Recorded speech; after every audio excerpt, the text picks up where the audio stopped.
Assalamualaikum warahmatullahi wabarakatuh. Selamat datang di channel YouTube kami.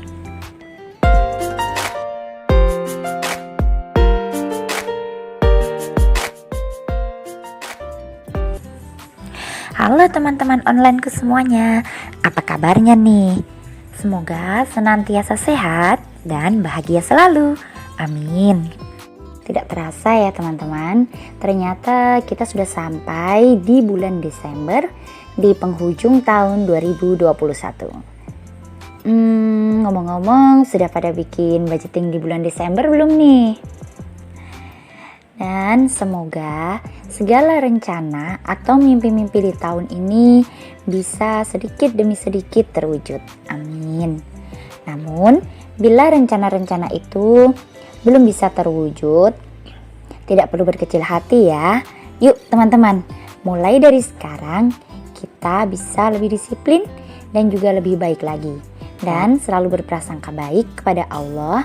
Insya Allah, Allah sudah punya rencananya untuk kita. Amin. Yuk, bisa. Di video kali ini, aku mau buat budgeting bulan Desember 2021. Sebelum itu, aku mau bikin yang namanya budget tracker. Apa sih budget tracker itu? Di video aku sebelumnya, aku bikin yang namanya tabel rincian pengeluaran dan tabel budget versus realita. Nah, di video ini langsung aku tulis secara singkat aja ya, Mams.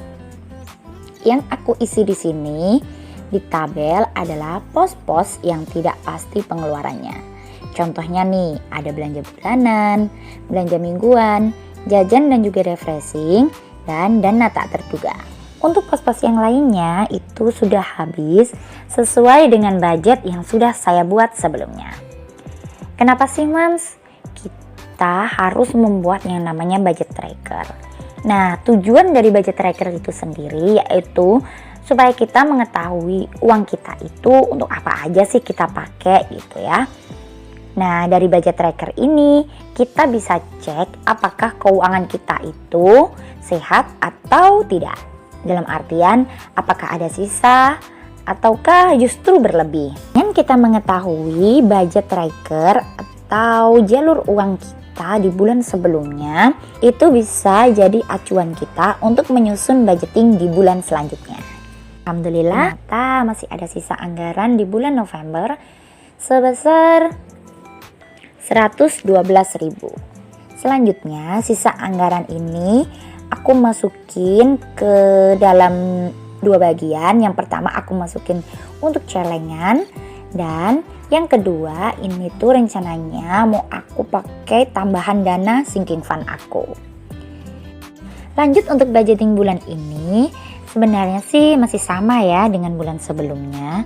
Untuk kewajiban masih ada saving sebesar 200.000, arisan 150.000, iuran lingkungan, TV kabel 25.000. Dan karena Akila sekolahnya itu di SD negeri, jadi tidak ada SPP ya teman-teman. Jadi untuk pos SPP aku ganti dengan sekolah Akila ya teman-teman. Nah, pos sekolah Akila ini aku anggarkan untuk kebutuhan-kebutuhan sekolah Akila, seperti misalkan iuran-iuran kelas, kemudian membeli buku atau membeli perintilan-perintilan untuk membuat tugas Akila.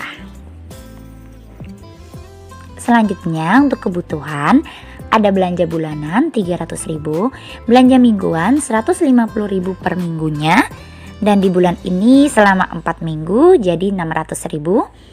Kebutuhan gas dan juga galon 150.000, dan juga kebutuhan listrik 150.000. Untuk lain-lain ada pulsa dan juga internet aku dan juga Pak suami sebesar 100.000, dana tak terduga 100.000, skincare aku 50.000. Kenapa ada budget khusus skincare di sini? Ini ya teman-teman, aku mungkin teman-teman semuanya juga butuh yang namanya reward atau penghargaan untuk kita sendiri. Kita juga butuh me time dong untuk menghargai kerja keras kita yang tidak pernah kenal lelah.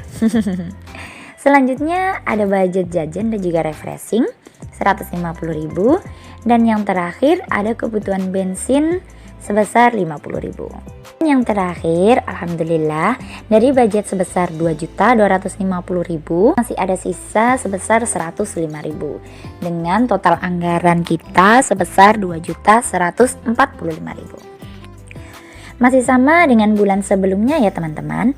Sisa ini tuh mau aku pakai sinking fund. Sinking fundnya akan aku buat budgetnya di akhir bulan atau di awal bulan selanjutnya. Ini nih bagian yang aku suka nih teman-teman. Masukin uang budget ke dalam dompet pintar. Ini adalah bulan kedua aku memakai yang namanya dompet pintar atau dompet organizer. Dan yang sebelumnya itu aku biasa pakai metode amplop. Sebenarnya metodenya hampir sama ya antara metode amplop dan juga dompet pintar. Teman-teman bisa cek di video aku sebelumnya atau nanti aku sertakan linknya di description box. Beneran deh teman-teman, dengan adanya metode amplop ataupun dengan dompet pintar ini, kita bisa lebih bijak lagi dalam memanajemen atau mengatur keuangan kita. Karena apa? Karena kita sudah memasukkan uang-uang kita di pos-pos yang budgetnya sudah kita tentukan sendiri sebelumnya. Jadi meminimalisir kita menggunakan anggaran di pos-pos yang lainnya. Selain itu, kalau sudah lihat pos-pos keuangan kita sudah terisi budget tuh, rasanya lebih lega, lebih tenang gitu ya teman-teman. Ada satu bagian lagi nih teman-teman yang tidak kalah menyenangkan lagi. Ya, apalagi kalau bukan menabung. Nabung dari nominal yang terkecil. Ya, ini yang aku lakukan. Dari recehan 500, 5.000 dan 10.000. Tabungan ini aku isi dari sisa-sisa anggaran di akhir bulan. Atau saat aku misalkan ada uang kembalian nih saat belanja. Teman-teman bisa menyesuaikan dengan kondisi teman-teman sendiri. Dan untuk tempatnya pun aku pakai barang yang ada di rumah ya teman-teman. Memanfaatkan barang-barang yang ada aja. Jadi total yang aku masukin ke dalam celengan itu 500 sebanyak 4 koin, uang 5.000 sebanyak 2 lembar, 10 ribuan sebanyak 3 lembar. Jadi totalnya adalah 42.000. Nah, untuk uang 70.000-nya ini nanti aku mau pakai nambahin dana sinking fund aku. Alhamdulillah akhirnya selesai juga kita dengan ritual bulanan budgeting ini. Memang sepertinya ribet ya mam, panjang sekali prosesnya.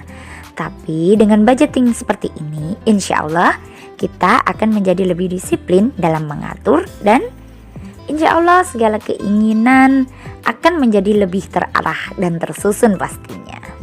Sampai di sini dulu video dari aku ya teman-teman. Semoga bermanfaat. Sekali lagi saya ingatkan, saya bukanlah ahli keuangan. Saya hanya ingin berbagi dengan teman-teman tentang budgeting saya atau mengatur keuangan saya. Semoga bermanfaat dan mohon maaf kalau ada salah-salahnya. Salam sehat semuanya. Wassalamualaikum warahmatullahi wabarakatuh. See you next video and bye-bye. Jangan lupa like, comment, subscribe, dan nyalakan tombol loncengnya ya. Terima kasih.